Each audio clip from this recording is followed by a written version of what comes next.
This video is sponsored by everybody's favorite cleanup towels, Kenny Blankenship and Vic Ramano. Hey, and welcome to the show. We've got a great night of scholarly review ahead of us, one stuffed to the gills with love, fear, and titillation. You said tit. Kenny, titillation means excitement, the sense of breathless anticipation, the feeling one gets when they're about to experience something truly amazing. Oh, you mean like what my grandma feels whenever she gets an extra pudding cup instead of a beating with a sack full of doorknobs? Oh my god, that's awful, Kenny. I'm so sorry. What facility is she staying at? We need to set right this travesty of justice. Oh, she's down at the Revolving Door Estates, where their motto is, the only knob we'll twist is yours. Kenny. Gah. For a more informed perspective on the art of keeping knobs well polished, we go to our field correspondent, Reviewed to Douche. Hello. As those two relics of a bygone age have accurately pointed out, this episode of King of the Hill is an extremely thorough examination of the wacky world of Hank and Peggy trying to have another kid, which is made extremely difficult because Hank's sea-salted home-brewed baby butter is too low quality to be an effective spread.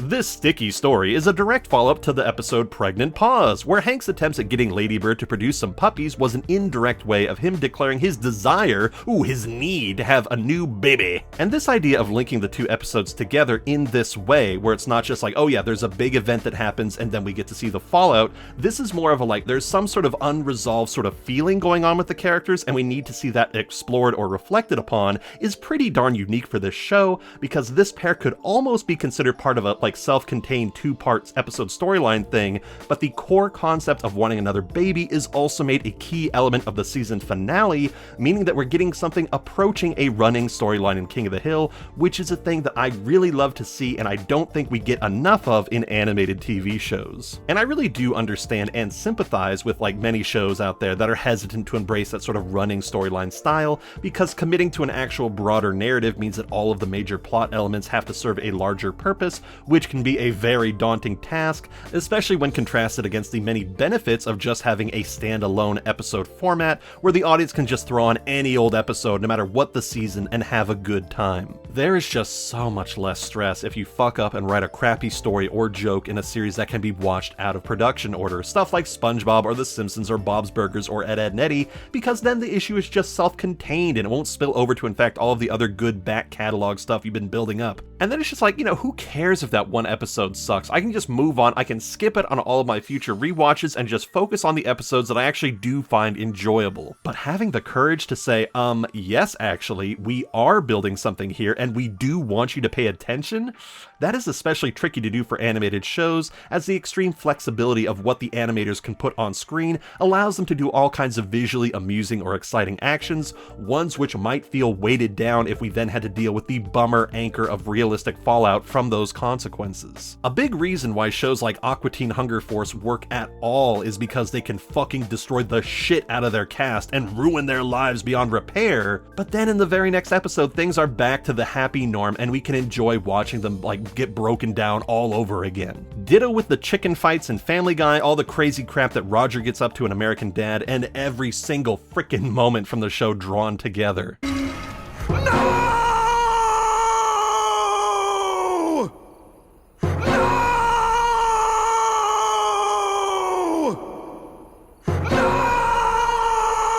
This means that episodic shows like that are allowed to have extremely tense and ugly shit happen, ones which blow the audience's hair back and set our teeth on edge, but then we are allowed to breathe a sigh of relief when the episode ends, and we realize that all the characters have awakened from that nightmare and we've returned to the usual equilibrium. However, while there is the possibility of creating a big narrative mess for yourself, one that you'll somehow have to transform into lemonade, there are some extreme benefits of choosing to have a tight and purposeful storyline where there is actually fallout from the things that the characters are doing. When done correctly, this more purposeful style even has the advantage of making the audience respect the hell out of the series and get addicted to exploring the show with a fine-tooth comb. We see this sort of thing all the time with shows like Breaking Bad and Better Call Saul and Stranger Things and Game of Thrones and Over the Garden Wall and even Jeopardy, where skipping just one episode is unthinkable.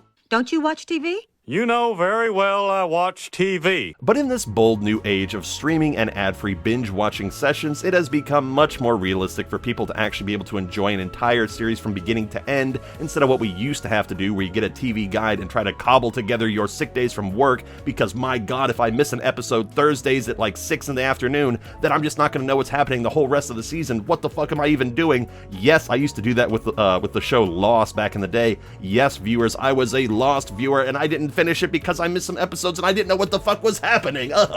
All you have to do is steel your resolve, pick up the remote, and decide to get off of your bony ass and finally watch The Sopranos or The Wire, for God's sakes, like everyone has been screaming at me, I mean you, to do, and who are you to say no? The whole series is right there, you prick, just dive on in! With this more attentive storyline style, you can earn yourself some extremely dedicated fans, critical praise, and increased rewatchability. Plus, it makes your show, theoretically anyway, harder to cancel if you have unresolved plot points that the viewers really want to see. It's admittedly not a guaranteed strategy, as Sonic Underground infamously never finished its core conflict. They made a vow their mother will be found. Sonic Underground!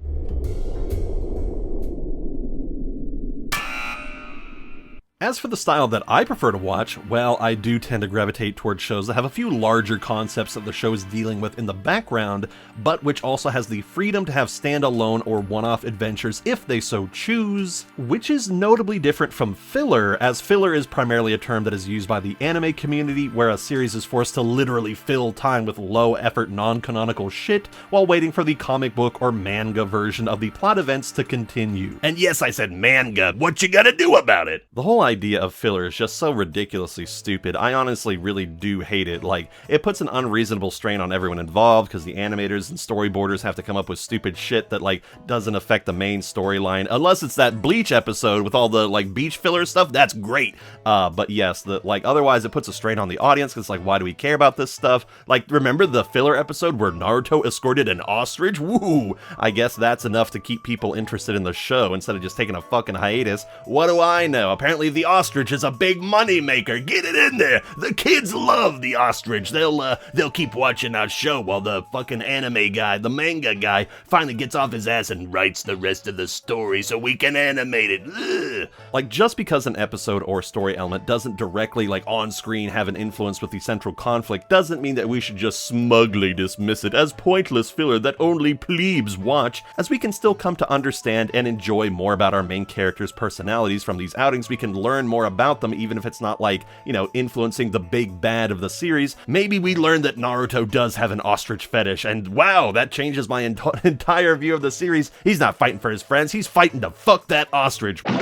These non-filler filler episodes can show us how the characters behave when it's not like a life or death situation, and just provide us with some supplemental material that expands the world. When I think about these kind of non-filler filler shows, my mind, which can be represented by a peanut slowly dissolving in a vat of moldy Dr. Pepper, immediately goes to many of my most oft-mentioned favorite series, things like Adventure Time, Samurai Jack, The Venture Brothers, South Park, Deep Space Nine, Avatar: The Last Airbender, The X-Files, Buffy, Disenchantment, and, at least from what I've heard, Supernatural. In all these cases, there is indeed a larger plotline that is rewarding you for paying attention, because, you know, even if every episode doesn't directly move events forward, the overall series goes through phases, and you can easily track their growth if you really wanted to, but those kind of shows also have the benefit of allowing, like, enough plot flexibility for you to catch a random episode on a lazy Saturday evening without being completely lost as to what's happening. I say all of this because this episode of King of the Hill feels like the one where they are beginning to go with this sort of continuous thought line format, where they aren't necessarily bringing up, like, the exact events of last week, like, oh, previously on King of the Hill, but they also aren't, like, totally disregarding the work that they've been putting in. They are starting to show echoes of the past, certainly, but it's not like they're spending a bunch of time having Dale explain in great detail how he got away from James, aka Jimmy Hallstrom's place. Although my personal theory is that I think old Jimmy accidentally got blasted in the crap factory by Dale while they were watching Sanford and Son, and the cops couldn't connect the murder to Dale because they thought that only Jimmy's DNA was at the crime scene, because Dale and Jimmy are fucking clones of each other. Ugh. No, instead, King of the Hill chooses to follow up on Hank and Peggy's general baby-making mood by pulling a new conflict from a free-floating sense of need for them to give Bobby a new younger sibling, which allows the psychopathically obsessed fans to go, I remember when they first introduced that concept. Aren't I so smart, bleh? By a Zora, it's the grand champion. I can't believe it's you, standing here next to me. What would you like me to do? Carry your weapon? Shine your boots? Back rub, perhaps? And it allows the casual passerbys to go, I guess they're trying to have another kid. That's kind of neat. Let's see where this goes. Oh my god, look at all the pee sticks Peggy is scrapbooking. Holy shit, they are getting busy! My only problem with King of the Hill doing this sort of thing is, well, okay, to be honest, it's much like the execution of Hank and Peggy actually trying to make the baby. This whole thing goes fucking nowhere. And sure, this kid conflict will be what motivates Peggy to leap out of the airplane, but after her recovery, we are left without a final concluding sentiment about her need to have more children. And yeah, we are given that super cute scene where Peggy is able to calm GH by rocking him with her toe, but that feels like something that would make her even more eager to have another baby, you know? Yet, as far as I can remember, there isn't any further follow-up to this whole thing, no definitive moment where both of the Hill parents put a final cap on this need to produce the deadly spawn. This whole idea is just cut off at the knees. Sorry, Cotton, for the mode of expression. When Hank says this, Well, if you want to keep trying, you can keep trying by yourself. but that's not actually the end of the conversation, as Peggy does intend to keep trying, as we see, when she survives her fall, she says this. The maternity ward ceiling. Oh, it reminds me of when my son was born. And I am also reminded of when my next child will be born. So even though her resolve is seemingly stronger than ever, we are denied a wrap-up scene for Peggy's desire to produce Bobby 2, the new bench. Hell, as far as we know, she's still holding out hope that she can pop out another Belial by the end of the series. I'm not exactly advocating for the show to have followed up on the idea of the Hills having a baby on board, most because this isn't like a Simpsons situation where you can give a baby character a whole personality of their own, as we see GH is your typical drooling infant that does nothing, which is what the producers of the show are supposed to do, not the talent on screen. I'm just saying that I would have preferred if they had given this concept a more conclusive wrap-up, as I think it is a really interesting idea that deserved to have a more defined structure for this particular arc of the series. Like, if somebody's going through the show for the very first time, then longtime viewers can have the fun of knowing which particular arc their friend is going through and start giggling to themselves about, ooh, what's gonna happen? You don't even know, hoo-hoo! It's sort of like when someone is going through JoJo's Bizarre Adventure for the first time, and they're only at the part where Jack the Ripper climbs out of a horse, and you think to yourself, you haven't even gotten to the pedophile monkey, or whatever the fuck this is. Mama, we're over here. Hey, we're in here, Mama. Hey. What did you say? And this kind of gets at a larger issue that I have with King of the Hill as a whole, and I'm really sorry to say this, but this dang thing doesn't know what kind of show it wants to be. Like, is it just a bunch of disconnected stories? Is there something here that serves a greater purpose? Are we perhaps building up to a specific moment or place for the characters to arrive, either literally or figuratively, or what? What is the mission statement here? What is the purpose of this show? With other shows, I know exactly where I stand. For example, The Boondocks. That is a celebration and critique of Black America, showcasing the headaches and wacky shit that the Freeman family has to deal with or contribute towards. Futurama is a giant what-if machine exploring the hypothetical far future where wondrous advances in technology are still being used by lazy and selfish people. And hell, even Rick and Morty, that is about a pair of hedonistic multi-dimensional adventurers that are constantly dogged by the sucking void of post-nut clarity. But King of the Hill is, I don't know, it's so much harder to categorize. Like, I want to say it's about a down-to-earth, realistic show of a family of Texans that sometimes have to deal with interpersonal conflicts, but other times they're assaulted by a rogues gallery of pimps, Canadians, cult members, and pigmen. And A Tale of Two Cities? I thought that was your favorite book. Mama, Papa, I'm coming home. Sure, the first two seasons were more standalone adventures, a humble examination into a bunch of funny characters, with some notable shifts here and there about how the writers would use the main cast. For example, Hank became more of a fully realized person from the blustering fellow that we met in the pilot, but this third season feels like the point where the show wanted to grow into something more than just a bunch of self-contained bubble ideas. I mean, for God's sakes, this episode even brought back Dale's bounty hunting hat from the previous episode, so there is already a greater sense of utility of the series series elements, where funny moments and funny jokes are allowed to be more than just a spur-of-the-moment laugh. We're starting to see that there is a reason to pay greater attention to what's happening as stuff is starting to bleed over into other stories. And that need, that desire, that showcasing of growth is not only understandable, but admirable for a show that seemingly is going to keep on going and keep on growing, so of course we're going to need to make the show bigger and more sort of use what we're actually doing. We don't just want to make an episode and then forget about it. This needs to actually have a purpose. What's really interesting is that the writers aren't taking the easy path of just adding more and more one-off characters into the mix, as Season 2 already did that in spades. Season 3 is much more about deepening our engagement with these adventures, creating a more complete picture of how these events are rippling throughout the world. And I'm really glad to see that the writers were challenging themselves to think of the neighborhood more as a living organism, a body that remembers the experiences, the scars of the past, and evolves to be a more complete, a more textured, and exciting being. Unlike Digimon's evolution process, which either turns you into an animal mixed with military hardware, the devil, or someone with the biggest tits you have ever seen. But unlike Digimon, King of the Hill did not capitalize on the audience's desire for titillation, although we will go back to devil worship a little later in the show. Beings of the South, we command you to rise and lend us your power! Interloper! No, instead the showrunners teased us with a greater sense of engagement, making us think that we were settling in for something that was building up, momentum to a meaningful arc. But then so many of their ideas ended up crapping out halfway through, leaving us to untangle a mess of really exciting concepts, which all led to dead ends.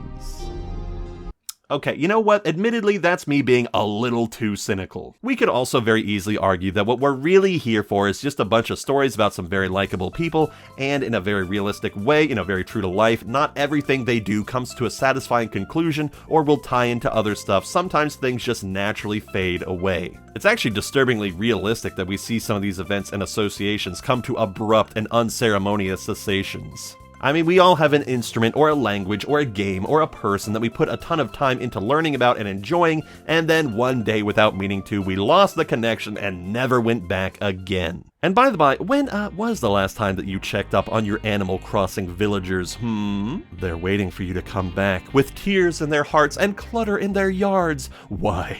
Why did you abandon them? Why are they still there? Just to suffer? Didn't they deserve closure from you? Look at how you've left Sasha to rot in their pastel prison. Shame. Shame. My totally justified harassment of internet strangers aside, my quibbles with King of the Hill's growth is really quite secondary, a factor that really only bothers you if you let it. The problems with the show becoming increasingly frustrating and confusing the more you dig into the series' bigger ideas. The more you try to make these puzzle pieces fit together, the worse it gets, with no good outcome coming from your well-intended efforts, which makes my job as a critic and analyst quite tricky. Because I don't want to entirely dismiss my displeasure at how everything was handled, as my opinions can help you understand your own thoughts and feelings for the show, either by expressing a sentiment that you resonate and agree with, or by me putting forward an idea that you disagree with, or entertaining you while you play a video game. I see you, you're barely looking at the video, which then allows you to understand what qualities that you are willing to stand up for and defend. Remember, critical analysis isn't just about finding people or ideas that you already agree with or are already aware of, but instead you want to examine possible avenues of thought and then weigh those perspectives against what you believe in or find useful, which then allows you to expand or deepen your sense of self. But I also don't want to give the show too much shit because I really don't think it deserves it, not by half. The minute-to-minute viewing experience and set pieces are extremely enjoyable and well done, to a degree that is rarely matched by its peers, which does make the larger, lackluster narrative choices feel all the more baffling and frustrating. And I'm not even just talking about the later seasons, as even these early days are guilty of putting forward exciting concepts and then failing to pay them off in a really satisfying way. We see this with stuff like Luann being really good with cars, Hank and Peggy's ownership of Peggy Sugarfoot's, Connie and Bobby's doomed-to-fail relationship, and Luann's stint at community college, which starts here in Season 3 and runs all the way into, I'll give you a second to guess. How long do you think Luann is at community college? When do you think she gets out? I'll give you a second. Time's up. It turns out she stays in there until season goddamn number 8. Like, what the hell kind of stories did we even get out of her being there, huh? Miss Platter, you in my class to learn history or, do hair? Hair. You serious? I mean, all we really see is her getting sucked into the Jane cult, her having her ass loudly ogled, and her getting the shit beaten out of her by Frida Foreman, and that's it. Like 5 seasons worth of time there, and she really only has like 3 or 4 things in the entire run of it, which to me is extremely disappointing, and I guess that means that Jesus told Luann to drop out of beauty college because he wanted to make her the new Job, considering how much she suffers. Crikey! I don't know if I've ever experienced a show that has this sort of like strange, half mad, half brilliant, half stupid structure where it is best enjoyed with your brain turned on to appreciate the smart jokes and characterizations, but you can't expect to see some sort of grander sense of satisfaction from the past that the show tries to lead you down. It is simultaneously extremely engaging stuff and, I hate to say it, a total wet fart in the end. Although I do know that the format of this episode, titled Next of Shin, is extremely good because we've already seen this kind of thing happen before and done successfully. At its heart, Next of Shin is fundamentally a repeat performance of the Season 1 episode Hank's Unmentionable Problem, where Hank is forced to undergo a series of humiliating medical treatments to help bypass a certain embarrassing issue that he was having with the funhouse circus tent that he calls a body. I mean, in both cases, there's a doctor that has Hank do something that he's uncomfortable with. In the constipation one, it was snaking a lubed up camera up Hank's discombobulated bowel, and in this one, the doc is desperately trying to plead with Hank to please jork your junk. Busy.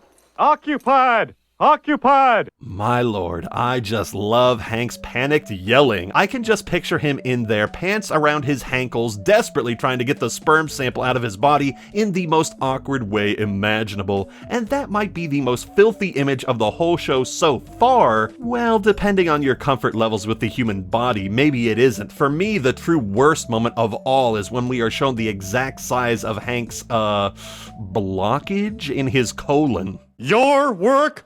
That's my colon. Neat. Huh? Santa Maria, no wonder he felt so relieved at the end of the constipation episode. Hank is the one who gave birth in there, not Peggy. Whew. And the similarities between this current medical pregnancy drama and the C. Everett poop expedition don't end there either. We also have people recommending half-baked home remedies to Hank, like shoving bacon grease into an unspecified part of his body and soaking himself in peaches.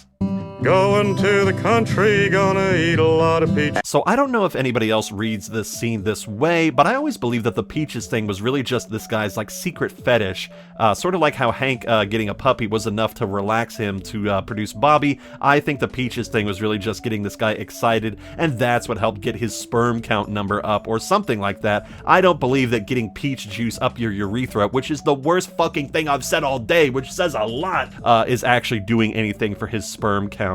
Surprise, surprise. But hey, you know, I'm not a doctor, as I will continually remind you, and you know what, if it does work, then hey, it sounds gross, but if the human race is expected to continue in any form, then our dependability, our reproducibility may fall on the peaches, and the peaches are just gonna have to take one for the team and climb into the tub. And the comparisons between the two episodes don't stop there, no matter how much my brain gets distracted with the image of peaches serving as a male juice loosener. Ugh. Anyway, Hank is forced into disrupting his life with silly procedures in both of these episodes, such as having to eat faux foo and potentially having his whole ass colon removed in the first episode, and now he has to ice down his Hanksicles in the cooler and air out his boxers, spreading out the musty stank of Hank's Peggy-scented crotch all throughout the offices of Strickland Propane. Oh, it stinks. Nice and good. And of course, in both episodes, Peggy goes to Nancy to talk about what's going on, and Miss Hicks provides her world-renowned differential diagnosis. If I had to make an educated guess, I'd say he's got polio. You don't take your clothes off at the doctor's anymore, Shug. Anything they need to see, they do it with a new machine called an MRI. Heck, it's the same technology we use down at the station to predict the weather. I thought you used the Doppler radar. Oh, Shug.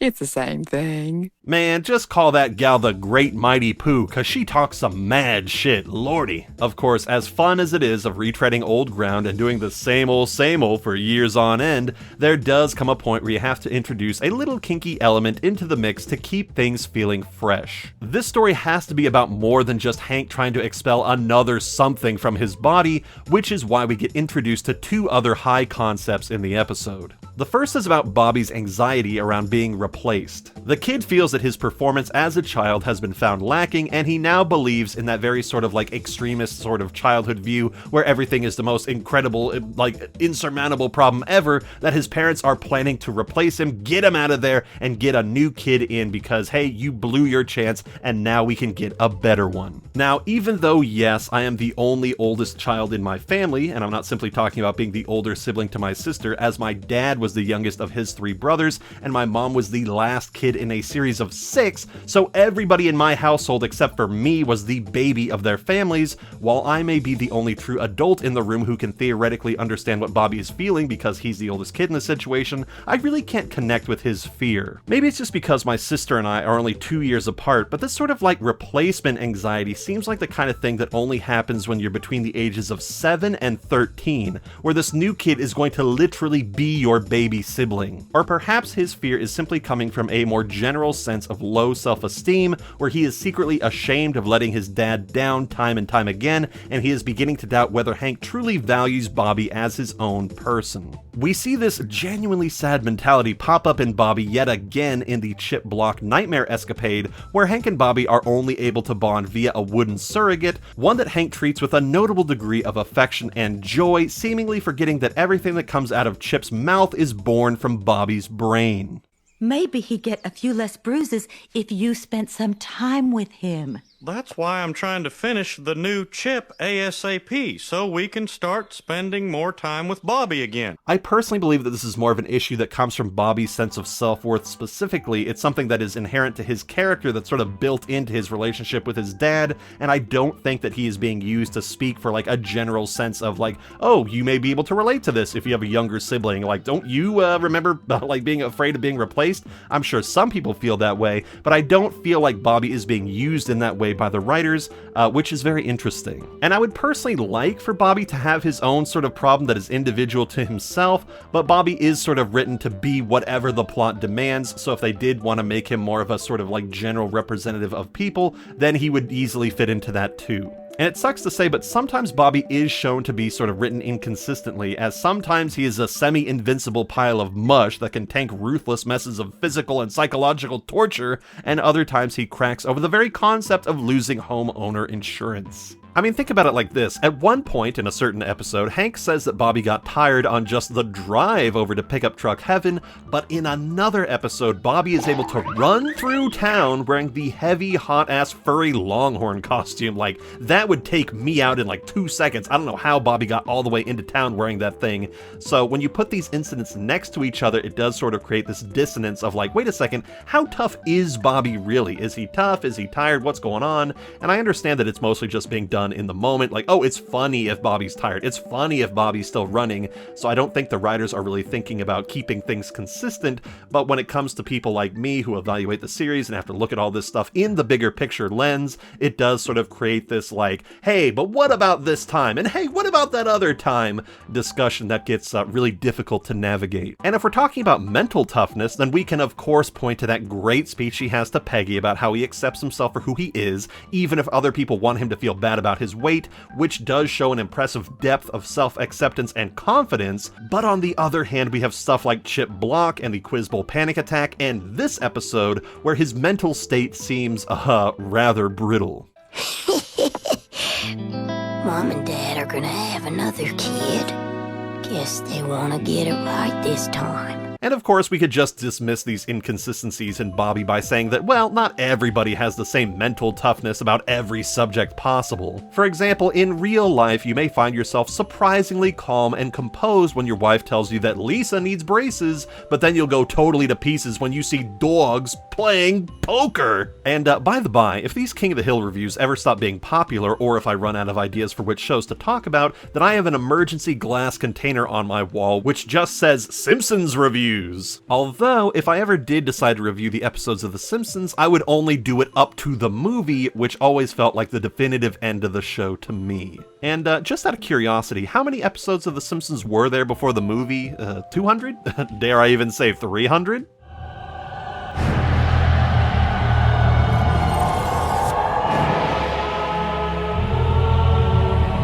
Okay, never mind. Let's return to the safety bubble of King of the Hill, which doesn't have that many episodes to go over. Probably only 130, maybe 180 tops, right?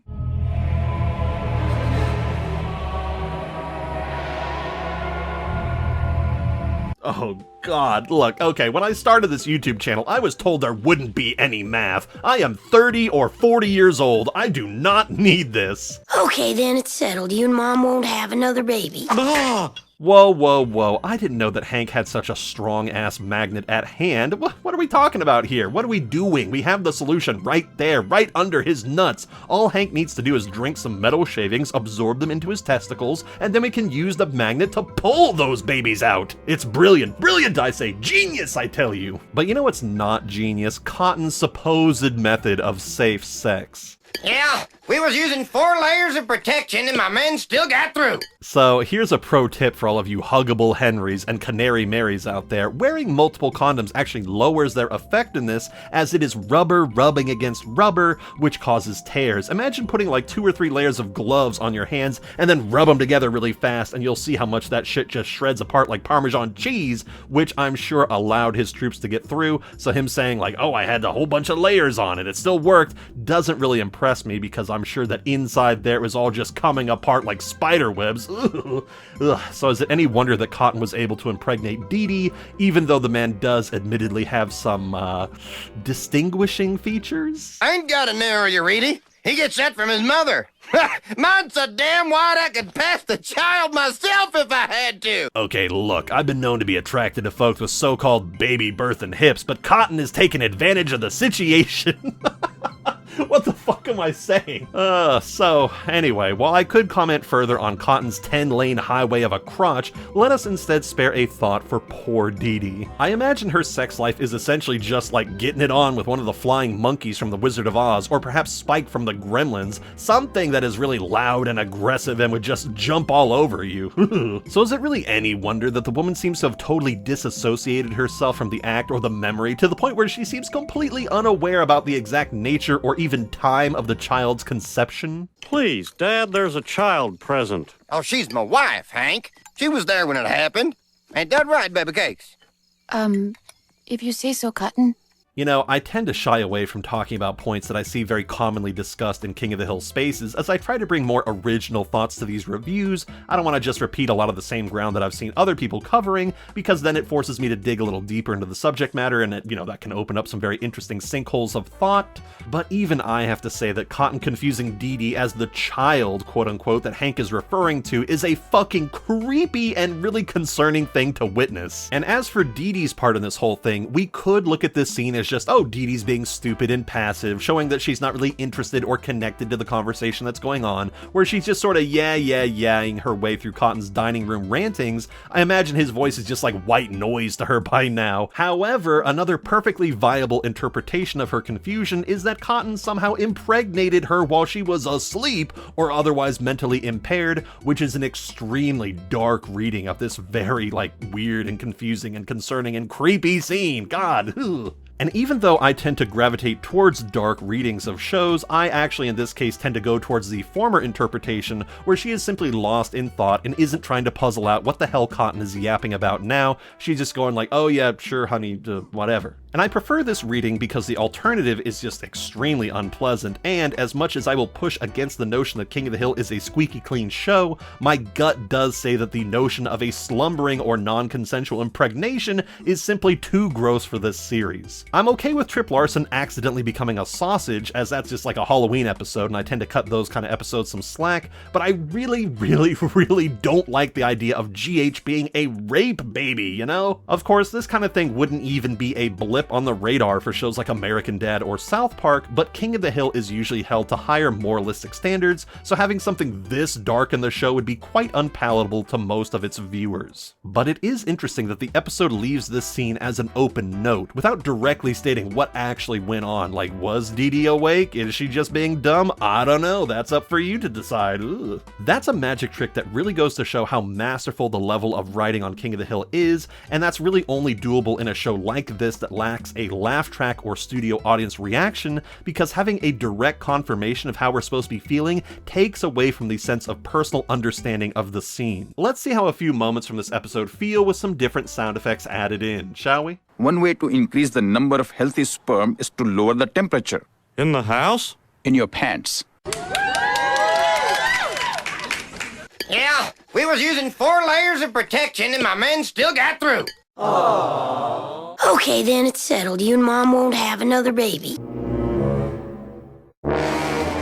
Gather round, expectant fathers. Our free diaper changing seminar is now beginning.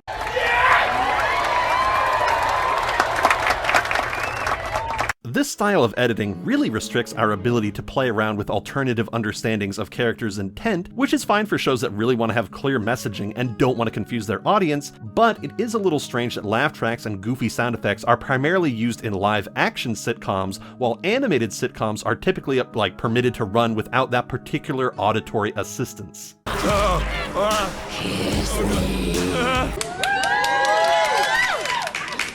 You would think with all the more complex ways that real-life people are able to express themselves, either with body language or facial expressions or whatever, that live-action shows would actually be more inclined to let the audience read a scene however they prefer without adding in sound effects or laugh tracks or oohs or ahs or whatever, but admittedly, maybe I'm thinking about this all a little too hard. Well, okay, there's no maybe about it. I am doing that for sure. Cogito ergo sum. I think, therefore I overthink. But that's besides the point. I guess if you're running a comedy show, then why risk leaving people confused if your joke was intentional or not? The laugh track tells the audience that what they're hearing is funny and that it is okay to laugh. Cowbell! Laugh track. Bobby's gonna drink dog blood.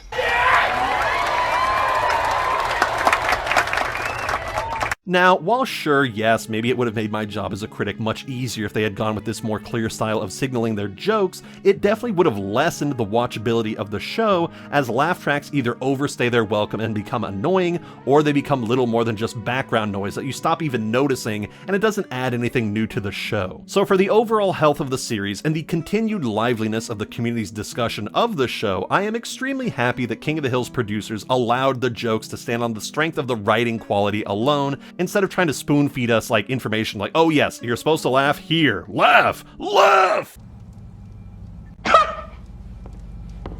Of course, an audience also can't survive off of disturbing implications of unconscious baby making alone. This isn't an Alabama sleep clinic, for God's sakes.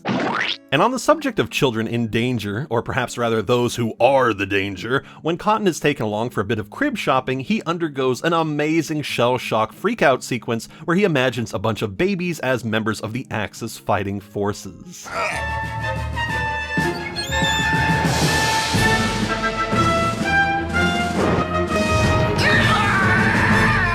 God, I love this stuff. This is the sort of super fun, super energetic animation playfulness that really puts an extra bit of spice on the early to mid seasons of the show, but it also remembers to keep things grounded by making these moments serve a greater narrative purpose. Cotton isn't just afraid of the babies for no reason. He's not just being anxious about being a parent and that's just, what's causing these weird freak-out moments. He is transferring his anxiety about having kids into the other primary source of fear in his life, his war flashbacks, and it's all getting mixed together. I imagine this must be a rather potent hell for him. Just think about how awful that would be if every time something really stressed you out, then the subject gets filtered through the worst moments of your life. Are the bills stacking up? Oh shit, those notices have just been transformed into the dog tags of your dead army buddies. Are the neighbors playing music too loud? Well, guess what, asshole? That's actually the sounds of the machine guns that blew your shins off. They're coming for you again. Or what if your fat-necked sissy son is getting on your case? Well, I'm sorry to say that ain't your son, that's actually FDR, and you better give him the finger. And while this may, yes, come off as an overly cartoonish example of this sort of traumatized fear response, it is an effective way of communicating Cotton's panic to the audience. Oh, and a side note here, I want you to notice how in the last sentence that I said, I made an effort to use a very open language in my claim about Cotton's fear response. Notice how I didn't say Cotton's trauma is an obvious exaggeration definition of this kind of trauma?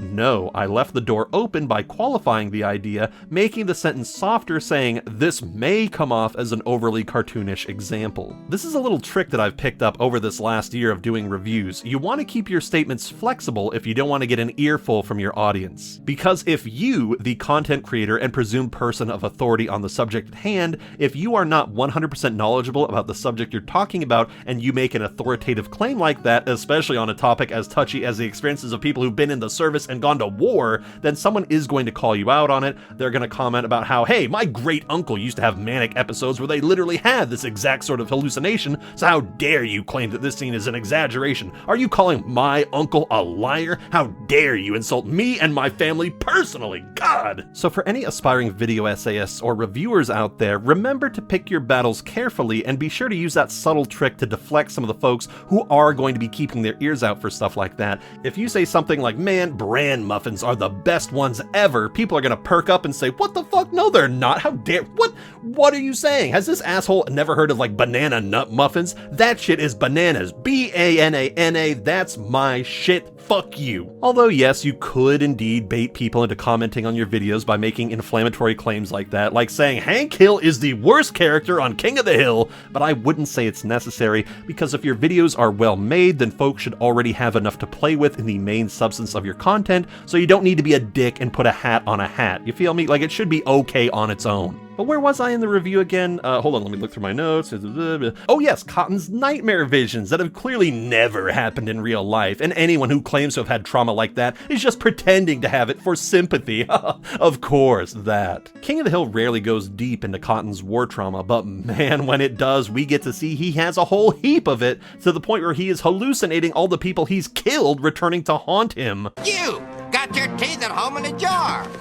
You, I just shot through the heart. And I understand why they didn't make this the focus of his character. This is a comedy show after all, not a drama, and it is much more amusing to see Cotton be a spitfire that just roasts everybody than someone who is left crying in mental anguish about the horrors that he's endured, but I do appreciate that they add this layer to him even if they don't bring it up all that often. Also, whenever I watch this scene of Cotton's murderous baby hallucination, which is much more pleasant than it sounds, I always imagine that the grenade that's getting thrown at him is actually like a stuffed animal that one of the babies like chucked at him, and I kind of wish they'd had a little toy just bonk off of his head while he has his eyes closed. That would have been pretty funny, not gonna lie, but it's fine. And before we follow Cotton out of this shop, I do want to acknowledge and call out this scorching hot and totally unintentional insult that gets laid on poor Peggy. We are here today to buy a crib. Oh my lord, congratulations! Oh, and you're already showing. What? Oh god, poor Peg. Is there any greater oopsie daisy than being mistaken for being pregnant? That's like a whole class of middle school students saying that you look like Seth Rogen or that you sound like a YouTuber, which are just the worst kind of digs because they're freaking true. Oh god. I knew you could do it, mister.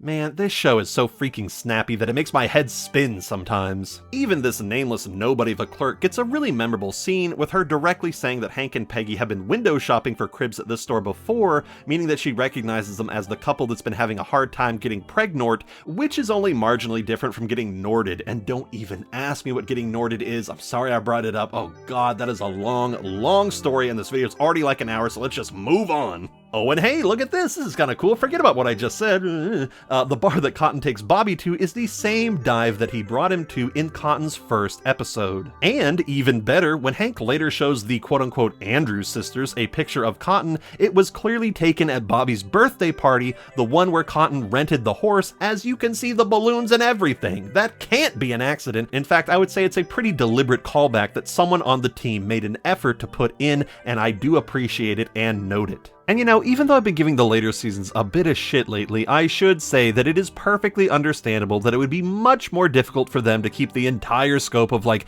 every joke and every character moment in their head when developing the series. At a certain point in a project like this where you don't really know where the end is gonna be, and oh my gosh, we just heard from the studio heads that I have to come up with another 50 episodes for this series, at that point you do kind of have to start ignoring the smarty pants who are gonna get on your case about the super specific inconsistencies species of the show and just write the episode or joke that you want to, and yet you also really don't want to throw out all of the good work that you've been putting into the show or completely disregard the audience's engagement. That has to have been a really tough balance to strike, one that must have gotten even harder to maintain as the show continued to grow and new information stacked on top of old, creating a dusty beehive full of green dust with more aged layers than you know what to do with. I guess the creative efforts really depend on the orders you get from the network and how you regard the older episodes. Like, do you want to pull something from the past and sort of reshape it and reform it and say, hey, here's this new thing, or do you want to do your own original thing with the characters, which may contrast with some previous information that we're aware of, but hey, it's a new direction to take the characters, maybe the audience will like it, I don't know, the hardcore fans might be a little weird, but it might be interesting to keep the show running a little bit longer. At a certain point, I imagine you have to ask yourself, are you the kind of writer who wants to till the soil and nurture the vine, or are you just playing in the garden? Playing. I think it would be best if you took your leave. Can I still write a scene where an old lady pleasures herself with some fake old matter? No. God, when I'm sick, I sound like Harvey Firestein. I gotta call my mother. Anyways, William Fontaine de la Freaky aside, Cotton takes Bobby to the bar where he sexually assaults a waitress and opines that Hank supposedly flew in a doctor from Calcutta to help him get his boys across the finish line. Maybe he'll find a way to get you a baby brother. A brother. Baby brother. Mom and Dad are gonna have another kid. And here we come back around to the subject of Bobby's feeling of inadequacy, where he becomes so eager to prove his worth to his parents that he helps them search for Cotton, who has unceremoniously just dropped Dee Dee and her fetus in the care of Hank, that Bobby not only goes running through a parking lot to help ID Cotton's car, but he also performs this stunning feat of intellect by reminding his parents that, oh my god, Star 69 exists. I doubt some little baby would know how to dial star 69. Well, truth be told, Bobby, I'm not sure if most kiddos these days would be aware of this kind of trivia, as the advent of smartphones has pretty much eliminated the need for star 69, and if anything, I imagine the more online internet dweller kids out there who are exposed to all kinds of horrible slop at way too young of an age would probably think you're making a 69 joke if you told them about it. Or maybe I'm just being a cantankerous old head who is doubting that the next generation, those fools, is aware of something that is actually extremely common knowledge. That's the tricky thing about getting older. There are certain unfair assumptions that you tend to make about other people and other generations, especially when you're a shut-in that listens to Lifeseeker's classic hit Gone Guru, all while watching a muted episode of King of the Hill on one monitor and typing up your script, typing up a storm on the other screen. And the other thing that tends to happen as you get older is that when you see cartoon violence, especially done against realistic people, you are more likely to cringe in sympathy pain than laugh. As a matter of fact, here, let's perform a little test. Let's see if you're old enough to the point where Bill's misfortune activates the ouch center of your brain. Here we go!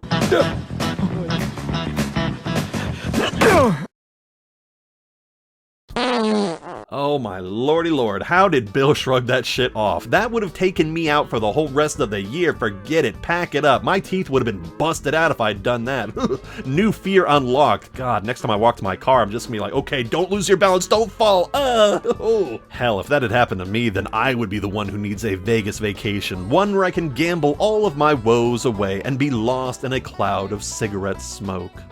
Just like Dad did. That little ferret thinks he can have it all. A child and a Vegas trip. Well, I didn't get either this year. Ah, here we go. This is the point of the episode where it finally meaningfully differentiates itself from the constipation episode, and in a big way. Remember when I said that the early seasons of King of the Hill tended to go wild with their animation and allow themselves a larger degree of play? Well, the guy's trip to Las Vegas is the example of spectacle, where we are met with some of the most gorgeous sights in the whole show. The only thing that even comes remotely close is the returning Japanese episodes, and those aren't going to get here until late season 6. To be perfectly blunt with you, oh, and speaking of blunts, I know a few of you out there are suffering from the marijuana poisoning right now, because I know you light up when you watch these videos, so be careful not to chew your skin off in a munchies-induced haze, because trust me, that shit doesn't grow back. Why do you think I look like this?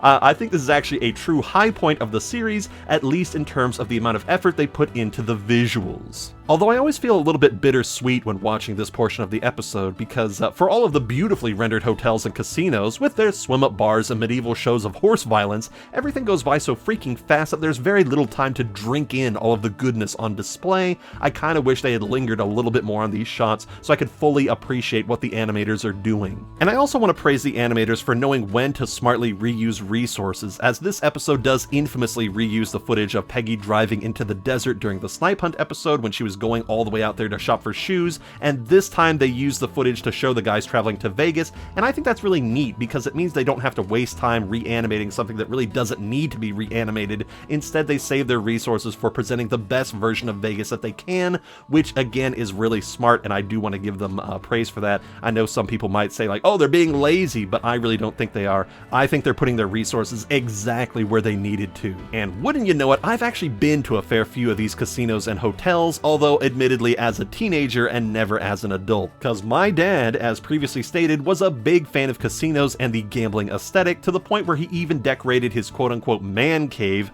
with all kinds of tokens and plaques and beer steins, and he even bought this huge-ass King Pulsar slot machine that I still have kicking around in my shed. I think he got it off like a Japanese cruise liner or something. That thing's incredible. I should also say that I've stayed at the Bellagio, the Mirage, and trailed my father to New York, Circus, and the Grand. Although my clearest memories I have of Vegas are walking around on the streets, which were absolutely littered with all kinds of cards advertising strip clubs with nudie women on them.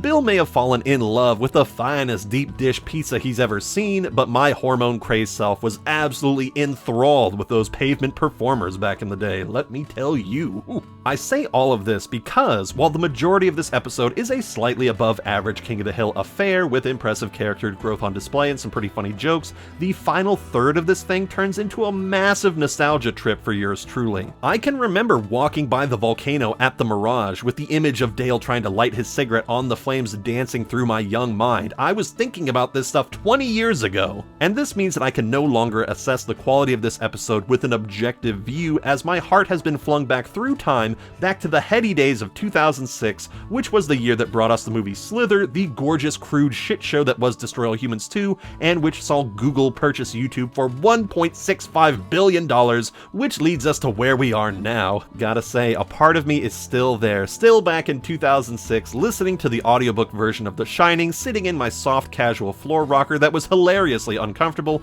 all while ignoring my 8th grade homework, instead preferring to grind my way through Final Fantasy XII, trying feebly to get Fran to kick the shit out of Yizmat while my PlayStation 2 chugged like a steamboat with a rusty boiler.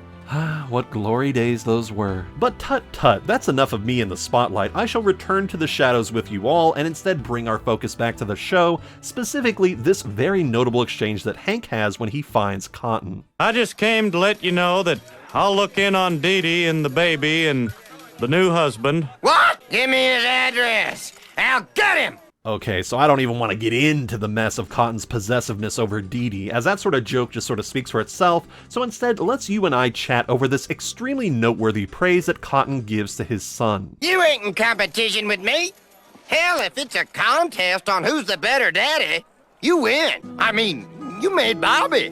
All I made was you. If you can believe it, this is the first truly kind thing that the old man has said to his son at this point in the series. He didn't say anything in the Gary blindness one, he certainly didn't say anything in the shooting competition with Bobby, and he didn't even give any bit of praise to Hank during Sandy Annie's leg debacle. It's just been insult after brutal insult, so Cotton showing Hank any degree of praise, even if it's wrapped in this outer shell of a cruel dig, is still a series first. And what a revelation it is! Him saying all I made was you really speaks to what a total just gaping asshole Cotton is, and how terrible it would be to have him in our lives at all. Ugh. Although he does win some points back with me by reminding us that he has zero interest in ever calling Peggy by her name. I was going back anyway.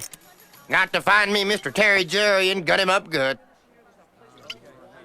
So did you get what's-her-name knocked up yet? It is so legendary that he never once calls her by her first name, not even in the episode where they bond over her rehabilitation program. That is just a border that the writers never dared to cross, and I am so glad they didn't, because it's such a freaking good joke. Oh. And it's really stunning to me how well the writers were able to maintain this joke, as it so perfectly encapsulates everything about Cotton, reminding us that even if he shows softer moments of introspection, he's still a dick at heart. Although I do want to temper that praise by saying that something that's always felt like a missed opportunity to me is that the show never gave us the very first time that Cotton and Peggy met. I really would have loved to have seen like the very first like awkward dinner that Peggy has over at the Hill House, just sort of going like, oh, that's your dad? Woof. I mean, that sort of thing just writes itself. I can totally imagine a scene where Cotton, like, calls Hank's girlfriend, like, oh, hey, Margaret or Maggie or some variant of her actual name, but then she corrects him by saying, actually, my name's Peggy, and then totally out of spite for that little act of rebellion,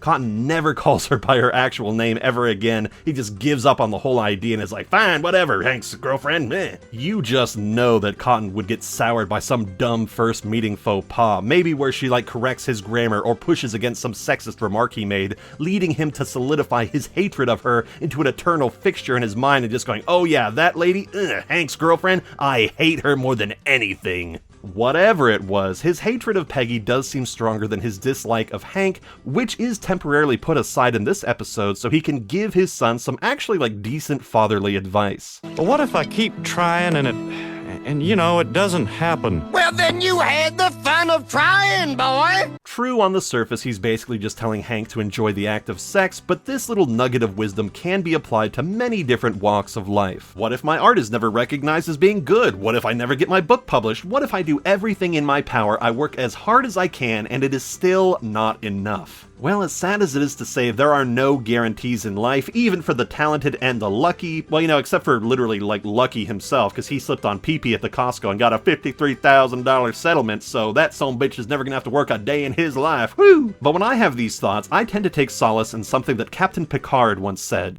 It is possible to commit no mistakes and still lose.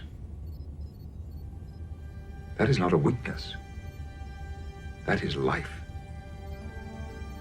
And that is such an inspirational and important sentiment. I want to remind all of you that it is okay to accept that you have lost and move on. Committing yourself to a dead-end activity, especially one that you aren't getting enjoyment out of anymore, can be a huge mistake, and it may not feel like one because yes, it does feel worse to quit and accept that you failed at something, but there does come a point where you have to say that you gave it your best effort and that now it's time to try something new. And I am really speaking from experience here, I should know, because I ran a gaming channel for almost a decade where I posted, no joke, over 3,000 videos of Let's Play videos and streaming VODs. There is a reason why I came sprinting out of the gate when it came to these King of the Hill reviews, you know, the quality and all that, because I'd already had experience with video editing, sound mixing, and thumbnail design. And I am so glad that I did not stick with that other channel for the rest of my life, just throwing myself at a project that was never going to grow. I accepted that the endeavor wasn't worth the effort anymore, so I sought greener pastures, one that I believed would bring me a greater sense of happiness even if it failed too, which is why I firmly believe that John Redcorn, Bill, or Boomhauer, or perhaps all three, should have cuckolded Hank and gave Peggy some more kids.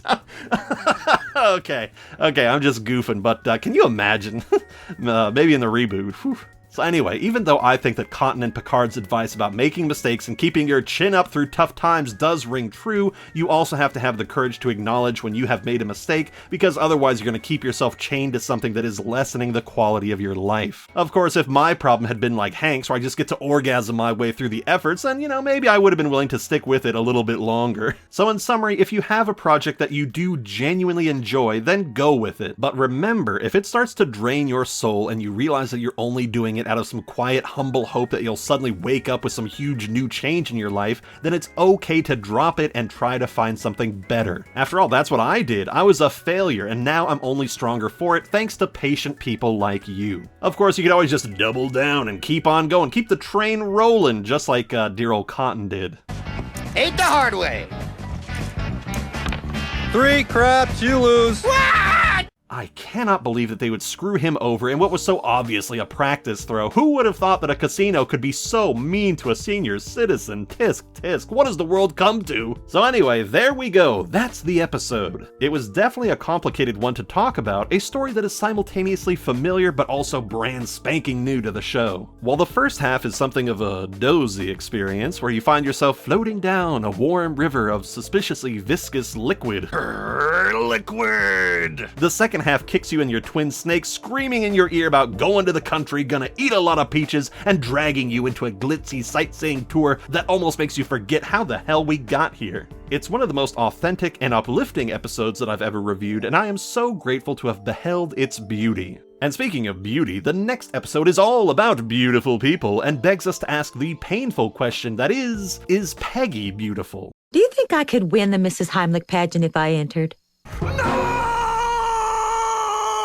Well, I don't know if she is, but Luann certainly was, as this is my favorite hairstyle of hers in the whole series. Trip Larson may have been fucking insane, but even he knew that Luann's messy mullet look was a crying shame and ugly as hell and probably shouldn't have been her default hairstyle, especially not when the woman is a hairdresser and she looks so good with other haircuts. Come on, it's such a friggin' shame. And you know what, I could continue to be a downer and say that the next episode is going to be a challenging one to talk about, and I'm going to have to thread the needle between all the Peggy haters, but let's get some optimism in here for Christ's sakes. Enough of all this anticipation of gloom. What am I, a beaten down dog? Fudge that. The next video will be fantastic, and even if it's not, then we'll have the fun of trying. So until then, we can say that this episode, titled Next of Shin, has indeed been reviewed to death. Thank you so much for watching, and now we return to our sponsors. Take it away, boys! Well, that's our show. What an amazing look into the world of Las Vegas, the city of second chances, the marriage capital of the world. Heh, more like the crappiest city in the world. How could you say that, Kenny? Vegas is our nation's hub of showmanship and spectacle, a pantheon of arts and technical marvels. No, I mean it has the most craps tables. I lost almost 60 grand yesterday. Now Nana Blankenship is gonna get kicked out of her retirement home. She's gonna be on the street with no pudding or knobs at her side. Oh, that's terrible, Kenny. You know, I could lend you some money, just until you get back on your feet. No, that's okay. I owed Nana Blankenship $200,000 anyway, so it all works out. I mean, how is she gonna collect? She's got that big respirator to lug around. No way she can catch me like that. Oh, Kenny, always the man of the people you are, my friend. In any case, that's all for tonight, and remember, don't get eliminated! I'm feeling a little titillated.